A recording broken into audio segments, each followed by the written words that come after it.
Hello everyone, welcome to my YouTube channel biology by Preeti ma'am.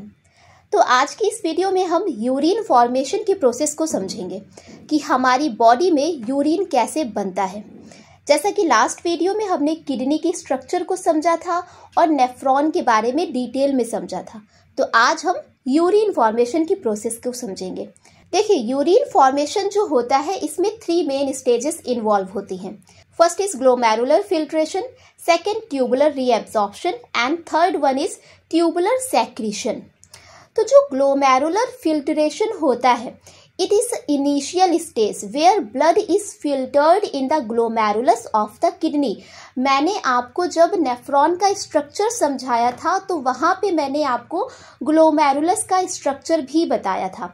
आप diagram में देख सकते हैं कि जो ग्लोमेरुलस होता है ये नेटवर्क ऑफ कैपिलरीज होता है, नेटवर्क ऑफ ब्लड कैपिलरीज होता है और इसको बोमेन्स कैप्सूल कवर करके रखता है।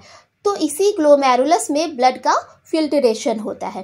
अब ये जो ब्लड फिल्टर हुआ, देन इसके बाद ये जो ब्लड फिल्टर होता है ये हमारी नेफ्रॉन की जो रेनल ट्यूब्यूल्स होती हैं, जिनमें आती हैं आपकी PCT, loop of Henle and DCT, इनमें जाता है। ठीक है, तो यहाँ पे क्या होता है, जो भी हमारा ग्लोमेरुलस फिल्ट्रेट होता है तो उसका फर्दर रीएब्जॉर्प्शन होता है पीसीटी, लूप ऑफ हेनले और डीसीटी में। तो ये ट्यूबुलर रीएब्जॉर्प्शन होता है।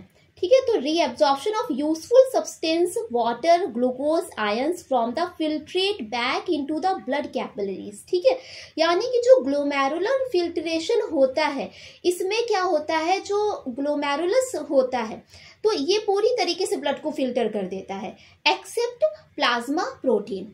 तो अब इसमें क्या है कि हमारी बॉडी के लिए कुछ एसेंशियल न्यूट्रिएंट्स भी होते हैं तो उनका रीअब्जॉर्प्शन भी जरूरी है। तो ये ट्यूबुलर रीअब्जॉर्प्शन की प्रोसेस में होता है। ठीक है, अब इसके बाद जो फिल्ट्रेट होता है वो हमारे ट्यूबुलर सेक्रेशन में आ जाता है। ठीक है, तो इन सभी को हम स्टेप बाय स्टेप डिटेल में समझेंगे।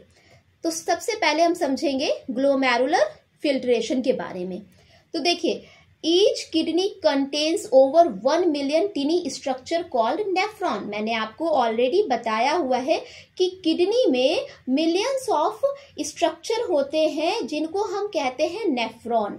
ठीक, तो इन नेफ्रॉन में क्या होता है, ग्लोमेरुलस होता है जहां पर ब्लड का फिल्ट्रेशन होता है। ठीक है, ये ग्लोमेरुलस है जहां पे ब्लड का फिल्ट्रेशन होता है। ये आप डायग्राम में यहाँ पे वीडियो में अच्छे से आप देख सकते हैं। ठीक है, the glomerulus is a network of capillaries surrounded by a cup like structure, the glomerular capsule और बोमेन्स कैप्सूल। मैंने आपको बताया कि जो ग्लोमेरुलस होता है, ठीक है, इसको कौन कवर करके रखता है, इसको एक कप लाइक स्ट्रक्चर होता है जिसे हम कहते हैं बोमेन्स कैप्सूल।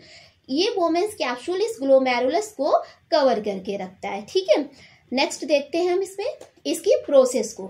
ठीक है, देखिए, जो ग्लोमेरुलर फिल्ट्रेशन होता है इसमें जो फिल्ट्रेशन बनता है, ठीक है, तो उसको हम अल्ट्रा फिल्ट्रेट कहते हैं। ठीक है, अल्ट्रा फिल्ट्रेट कहते हैं या फिर ग्लोमेरुलर फिल्ट्रेट कहते हैं।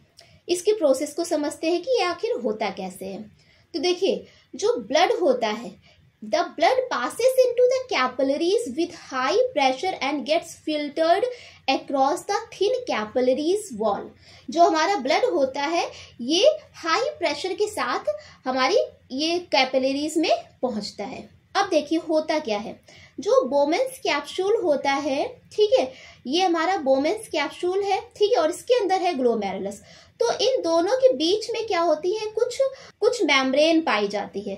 ठीक है, इस टाइप की मेम्ब्रेन पाई जाती है जिन्हें हम बोलते हैं बेसमेंट मेम्ब्रेन। ठीक है, बेसमेंट मेम्ब्रेन पाई जाती है और इन्हीं के द्वारा जो हमारा ब्लड होता है फिल्टर होता है। ठीक है, इनमें जो क्या होता है कि कुछ फीट लाइक स्ट्रक्चर होते हैं जिनको हम बोलते हैं podocytes.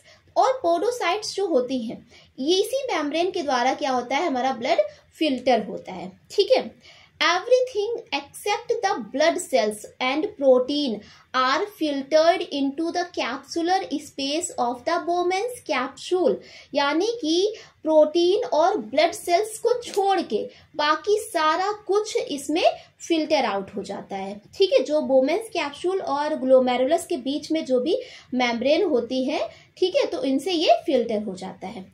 This filtered fluid is called glomerular filtrate. अब ये जो फ्लूइड फिल्टर हुआ उसे हम कहते हैं ग्लोमेरुलर फिल्ट्रेट। ठीक है, आई होप ये समझ में आ गई होगी ये प्रोसेस। देखिए, जो ग्लोमेरुलर फिल्ट्रेट रेट होता है, ठीक है, ये कितना होता है 125 ml पर मिनट या फिर 180 लीटर पर डे।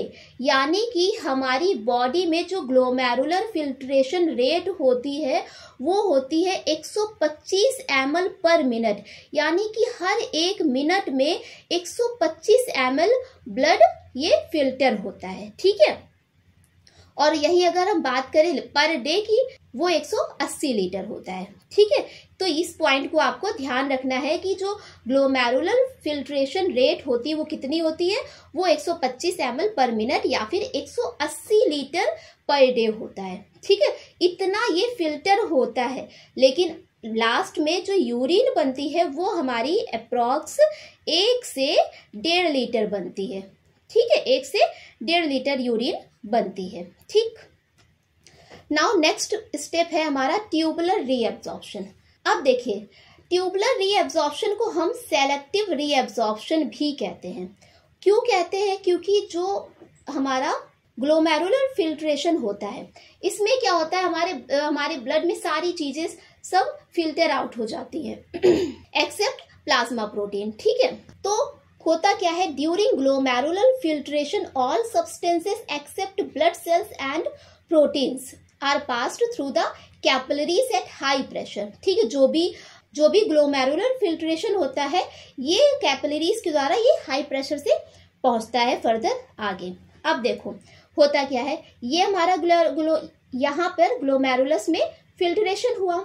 अब इसके बाद यही ब्लड कहाँ पहुंचता है, हमारे रेनल ट्यूब्यूल्स में। रेनल ट्यूब्यूल्स में ही आपका आ जाता है पीसीटी यानी कि proximal convoluted tubule, loop of Henle, ठीक है, और डीसीटी यानी कि डिस्टल कॉन्वोल्यूटेड ट्यूब्यूल। ठीक है, देखो होता क्या है कि in the proximal convoluted tubule some of the substances from the filtrate are रीएब्सॉर्ब्ड।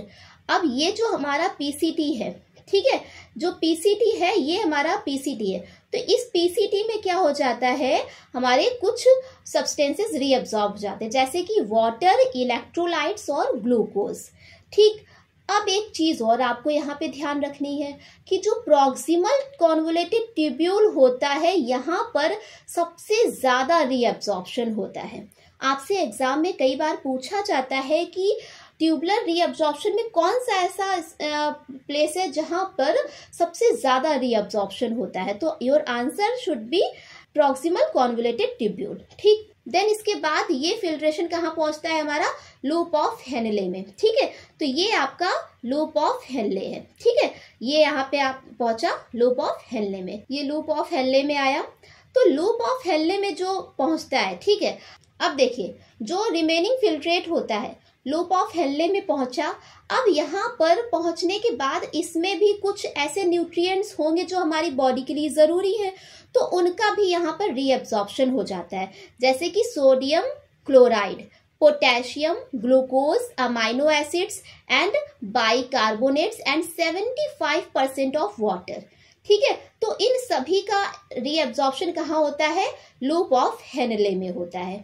ठीक, नाउ अब ये जो हमारा फिल्ट्रेट है, अब ये लूप ऑफ हेनले से होते हुए फिर ये जो आप येलो वाला ये कैपिलरी देख रहे हैं ना, ठीक है, ये डीसीटी, ठीक है, ये डीसीटी में पहुंचता है, यानी कि डिस्टल कॉन्वोल्यूटेड ट्यूब्यूल में पहुंचता है। ठीक है, डिस्टल कॉन्वोल्यूटेड ट्यूब्यूल में पहुंचता है, तो यहाँ पे कुछ इलेक्ट्रोलाइट्स और बच जाते हैं, तो उनका यहाँ पर रीअब्सॉर्प्शन हो जाता है, जिसमें क्या आ जाता है आपका सोडियम। ठीक है, तो आपसे क्वेश्चन अगर पूछा जाता है कि सोडियम का रीअब्सॉर्प्शन कहाँ पे होगा, तो आपका आंसर हो जाएगा डिस्टल कॉन्वोल्यूटेड ट्यूब्यूल। ठीक है, यही अगर sodium chloride, potassium, glucose, amino acids और वाटर की बात की जाए तो वो लूप ऑफ हेनले में होगा। ठीक है, आई होप ये चीजें आपको समझ में आ गई होंगी। अब देखिए, इसके बाद जो हमारा रिमेनिंग फिल्ट्रेट बचता है वो हमारा कहाँ पहुंचता है, कॉन्वोल्यूटेड ट्यूब्यूल में। ठीक है, तो थर्ड स्टेप है हमारा ट्यूबुलर सेक्रीशन। ठीक, तो देखिए ट्यूबुलर सेक्रीशन में क्या होता है। Tubular secretion is the process by which the reabsorbed substances transported into the blood stream from the renal tubules।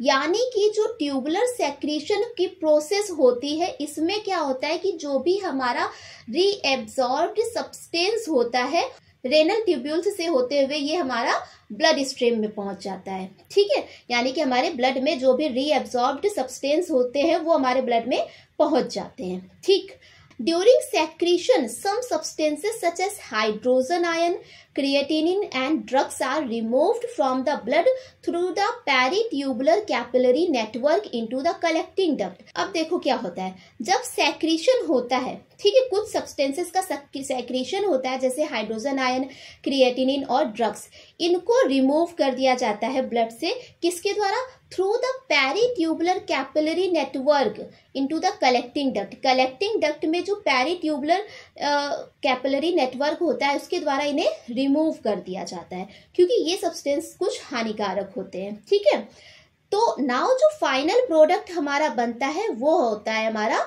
Urine. ठीक है, तो इस तरीके से हमारी बॉडी में यूरिन का फॉर्मेशन हो जाता है। ठीक, आई होप ये सारी चीजें आपको समझ में आ गई होंगी।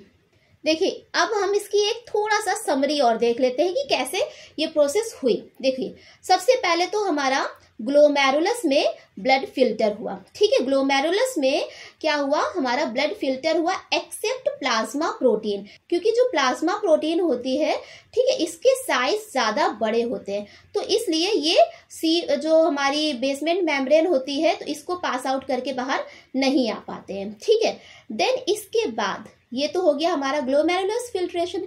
अब क्या हुआ हमारा सेलेक्टिव रीएब्जॉर्प्शन।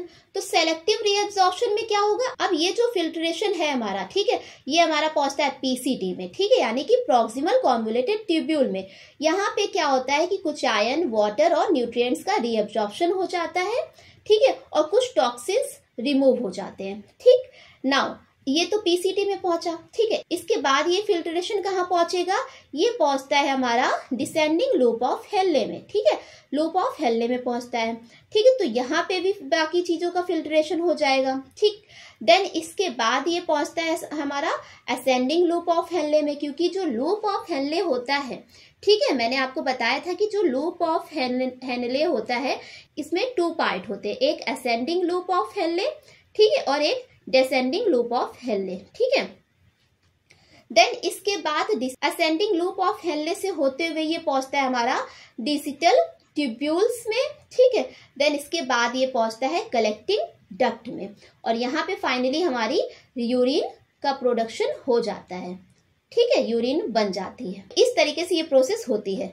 नाउ अब हम थोड़ा सा यूरिन को भी देख लेते हैं कि यूरिन का पीएच क्या होता है, उसमें वाटर कितना % होता है, यूरिया कितना % होता है। देखिए, जो ब्लड होता है, ठीक है, एवरी मिनट किडनी में कितना एंटर करता है, 1300 ml। ठीक है, हर एक मिनट में 1300 ml ब्लड किडनी में एंटर करता है। ठीक है, यही अगर यूरिन आउटपुट की बात करें तो पर डे हमारी बॉडी में कितना 1 से 1.5 लीटर यूरिन बनता है। ठीक, अगर बात करें पीएच की तो यूरिन का पीएच होता है 4.5 से 8। ठीक है, ये बॉडी टू बॉडी वेरिएशन करता है, तो इसलिए 4.5 से 8 होता है इसका। वाटर की बात करें तो यूरिन में कितना % वाटर होता है, 95%। यूरिया कितना होता है, वो 2%। और जो यूरिन होता है, यूरिन का जो येलो कलर होता है वो यूरोक्रोम के कारण होता है। ठीक है, यूरोक्रोम के ही कारण यूरिन का येलो कलर होता है। तो ये कुछ हो गया यूरिन के बारे में, कुछ थोड़े से इंपॉर्टेंट पॉइंट जो आपके एग्जाम्स में पूछे जाते हैं। ठीक है, आई होप ये सारी चीजें आपको समझ में आ गई होंगी। तो नेक्स्ट वीडियो में अब हम एक्सक्रीटरी सिस्टम से जुड़े बहुत ही ज़्यादा इम्पोर्टेंट क्वेश्चन को सॉल्व करेंगे, जो कि आपके हर एक कॉम्पिटिटिव एग्जाम्स में पूछे ही जाते हैं। तो ये वीडियो आपको कैसी लगी उसे कमेंट बॉक्स में बताएं। इसके अलावा अगर आपका कोई भी डाउट है, कोई भी क्वेश्चन है, तो उसे भी कमेंट बॉक्स में बताएं। और आपने अगर चैनल को सब्सक्राइब नहीं किया है तो प्लीज़ चैनल को सब्सक्राइब कर लीजिए, वीडियो को लाइक कर दीजिए और इससे अपने फ्रेंड्स के साथ शेयर करिए। तो पढ़ते रहिए, मस्त रहिए। Thanks for watching.